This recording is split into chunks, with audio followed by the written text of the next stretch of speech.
Hello, everyone, and thanks for listening to the Quality Hub, chatting with ISO experts. I'm your host, Xavier Francis, and today I'm here with Suzanne Weber-Smatko, Manager of Consulting Services, and Murphy Shaw, Consultant, both from here at Core Business Solutions. Glad you both could join us. Hi, X. Good to be here. Yeah, thanks for inviting me back. Absolutely. Well, glad to have you both with us. This week's podcast is called ISO 9001 versus Other Quality Management Systems. What's the difference? But before we dig into that, let's first learn a little bit about our guest. And we're going to start with Suzanne Weber-Smatko, who's been on here quite a few times. So tell us a little bit about you and maybe how you've touched with some other standards or methodologies.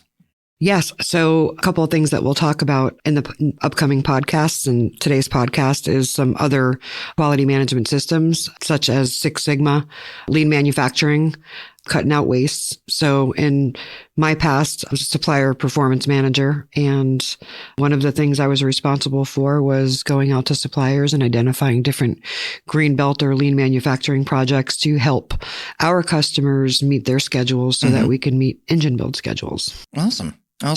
Now, Murphy, I know that you worked with a lot of other ISO standards that are still quality management standards. What are some that you've dealt with? Yeah, the ISO standards that I'm mostly involved with are 9001, 1345, AS 9100, AS 9120, and newly ISO 14001. Okay. Well, that's great. We're going to start off with how some of the ISO standards are a little different from 9001, and then we're going to get into some of the actual methodologies as well and how they're a little bit different. So we're going to start with Murphy. Can you explain to us what ISO 9001 is in a nutshell? Yeah, well, ISO 9001 is a quality standard, as they call it, which companies can integrate into their business to make sure processes are in place to promote consistency, reliability, and improvement. Okay. Is really what its focus is. A standard like ISO 9001 outlines a set of requirements, a quite extensive list of requirements that you have to meet. And because it's a standard that an external inspection body can certify you to, any company who gets certified to ISO 9001 will have similar controls in place, right? Because it makes companies alike in that regard. Okay. And it gives customers a good feeling that the company knows what they're doing when they're certified. Okay. Could you break 9000 down a little bit? You said there are some requirements and things like that. Yeah. 9001 is a very structured standard, and it has a lot of key features in it, mainly standardization. Okay. When we're kind of talking about it, because it outlines that specific requirements. So like I said, most companies, they become standardized. Right. It's very big on documentation. All right. Because we have to prove everything that we're doing. So it's very comprehensive around documentation. So you got to make sure you're writing down what you're doing and how you're doing it. Exactly. And management responsibility. Having management involved in the process is very big for ISO.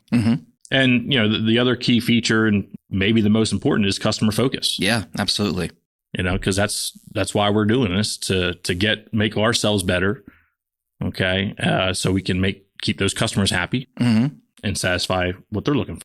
So if you were to break it down into the key elements, what would you say it is? Leadership and management commitment. Okay. Having them oversee, it has to be from the top down. Right. Through the organization. And then customer focus, of course, which we were just talking about. And then the process approach, outlining and documenting each process helps with that. Yep. And we just covered that last week in our, what is the PDCA cycle? So that kind of gives you a little bit of, yes. Harken back to what we talked about last week with Suzanne Strasser. What else?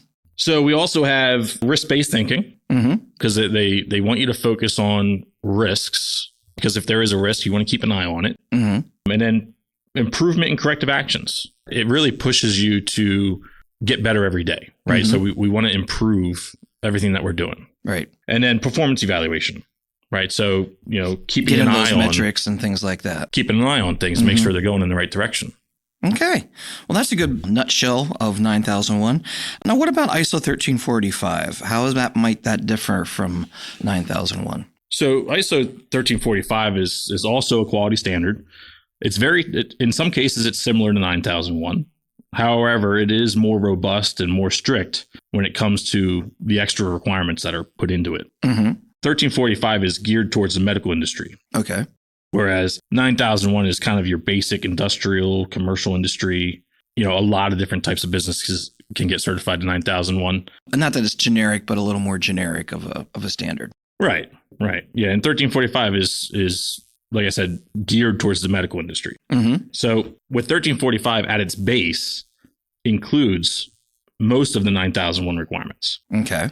Like management review, internal audits, complaint handling. Mm-hmm. We have to keep doing all that stuff. Gotcha. Where 1345 differs, because it's strictly for the medical industry, there's a lot more controls in place because something's going inside the body or being used for saving or prolonging life. Yeah, a little more important. Yeah. And, there's many more requirements around sterility, contamination control, documented procedures that people must follow, and stuff like that. And probably you got to follow where something was made, what it was made with, in case there's any problems down the road. Yep. Traceability. That's the word I was looking for. Traceability.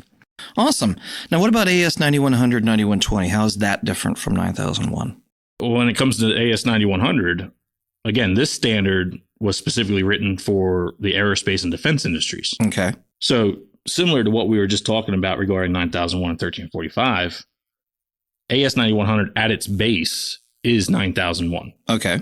And what they did was they took that 9001 set of requirements and they added in extra requirements on top just to satisfy the aerospace and defense industries. Okay. So again, it has all the same requirements of 9001, but what they do differently, when you read the standard, they actually list all the 9001 requirements in regular font type. And then for the extra AS 9100 requirements, they actually put those in bold italicized font. So it's very easy to identify the differences between the two standards. Yeah. It's funny. I'd never seen that standard printed out before. And when we were doing our most recent one with Brian and Joe, he had a copy of it. And I looked at it and I'm like, oh, okay, this makes sense. This is kind of neat how, they give you 9001, then here's AS. That was pretty cool. Yeah. And to my knowledge, it's the only one that does it like that. Okay. Why do they do that? What's the differences here? Yeah. So on top of the 9001, the AS 9100 includes extra items like counterfeit prevention, foreign object and debris requirements. Okay. Because again, these parts are going into aircrafts and military applications, so they need a little bit more strict controls in place, differently from your 9001 businesses. So 1345 and AS 9100 are going to be a little more specific based on the needs and the requirements to be a little more stringent. Yep, the different industries due to they're going into a body, they're going into an aircraft, those types of things. Right. All right, so let's move on to 21 CFR Part 820. What is that and how does that compare to ISO 9001? So 21 CFR Part 820, I would say it's more in line with ISO 1345 than 9001. Because this is a regulation that is enforced by the FDA. Okay. The Food and Drug Administration. Mm-hmm. It has a lot of similarities to 1345, but like what we talked about earlier, everything pretty much has 9001 at its base. Okay. Because that is the most basic form of the standard. Mm-hmm. Now with 21 CFR Part 820, they add in special requirements specifically for medical device markings, labeling, for example, unique identification number. Okay. Or unique device identifier. So you can trace every single implant and where it goes, or packing labels or instructions for use.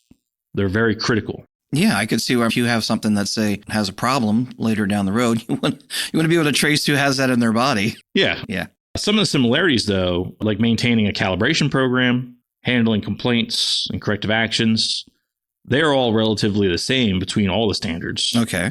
But the biggest difference between 21 CFR Part 820 and the rest of the ISO standards is that you do not get certified to 21 CFR Part 820. You only maintain compliance. On top of that, the FDA can come in and do inspections, like an audit. Okay. Either announced or unannounced. They can just walk through your doors. And so you don't get certified to it, but you still maintain compliance to it. Okay. Maybe it's more like when you're in a slaughterhouse, you can get surprise inspections and that's how they manage compliance versus being certified. Yeah, by the FDA or the health department. Yeah. Okay. All right. Well, that's been great to hear all of these different ISO standards, Murphy. So let's hop over to Suzanne Weber-Smatko and start with Six Sigma. What is it and how is it different from ISO 9001?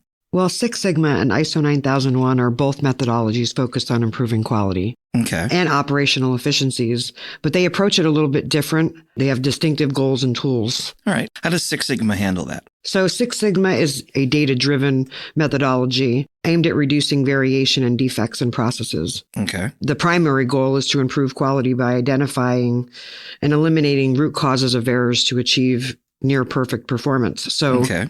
a Six Sigma level of 6, meaning 3.4 defects per million opportunities. So that's where, pretty darn good. Yes, Yeah. that's where you want to be. Okay. How does it do that? Six Sigma, it uses statistical tools and structured problem-solving methods.